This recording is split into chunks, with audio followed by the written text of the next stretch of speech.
In this section, now what we're going to deal with are the arrays. Now, what are arrays? Arrays are collection of items. And these arrays can be used in various scenarios in order to simplify the formulas that are written in Excel.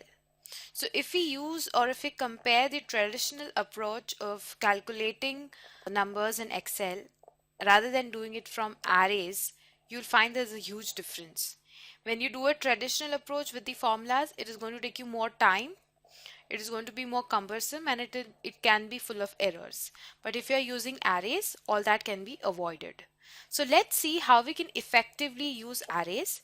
In each of the examples we see, we're going to see how we do it in the traditional way and then how we can use arrays. So we can get a quick comparison. I'll be able to tell you how easy it is to work with arrays. Let's look at this very first example that is in front of you. We have the various salesperson over here, such as Barnhill, Ingrid, Jordan, Pike, and Santis, and we have the various car types such as Guzzler and Belcher. Each of these salesperson are selling these kinds of cars, and they have the number of units that they have sold with the unit price on which they have sold. What we are supposed to find is the total sales of the company overall. So this approach over here, if you use a traditional approach, it is going to be very simple. In order to find the total sales of Barnhill for Guzzler, it is going to be 5 into 2200. So let's calculate this and find out the total sales. It's going to be fairly simple, is equal to the number of units that have been sold into the unit price. So this is basically the total sales of Guzzler by Barnhill. If we have to use the same formula for all the others such as Ingle, Jordan, Pike and Sanchez, we just need to double click on this plus button that comes up. If you do that, automatically Excel will use the same formula in order to calculate the sales. If you have a look at this formula, it's quite simple. It is the number sold into the unit price. Similarly, over here you will find that it has been automatically correctly calculated. If we have to sum total this, we use the simple formula of sum, wherein we select the array or the numbers we want to sum up, and you will find that the total sales is now available with us. Okay, so this was the traditional approach in order to find out the total sales in this particular example. Now we'll see how we should use arrays in order to do this. Okay, the objective of this question is clear. That is, what we want is the total sales. We have seen using the traditional approach. Now array will help us calculate the same figure with the help of a single formula.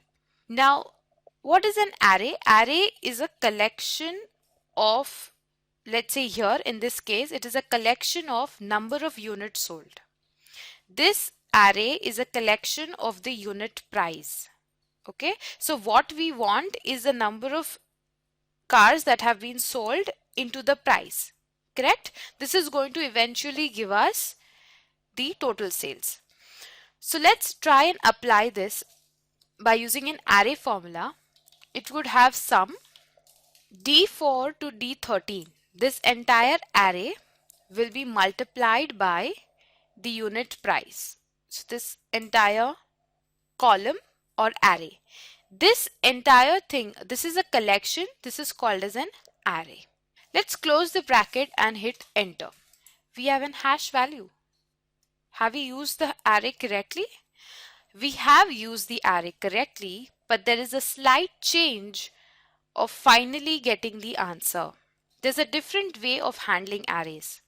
Rather than pressing enter, what we need to do is hit Control Shift Enter. Control plus Shift plus Enter on your keyboard in order to find the answer. What you need to do is click on F2 on your keyboard, press Control plus Shift plus Enter. Now if you see, the answer is exactly similar to what we found out in the traditional approach. It is exactly the same, right? So now we do not have any problem. We have found out the total sales with a very simple formula. This helps us save some space and also ensure less errors, less human errors. If you notice it in the formula here, in the formula bar, you'll notice that we have curly brackets around the formula. These curly brackets represents, they basically signify that we have used arrays. Okay, this is a identification for you that here an array formula has been used. Okay, so this is how we can use arrays. We have learned what arrays are and how simplified an array can be used, a very small formula instead of the traditional long formula. We'll see other two examples in the next video.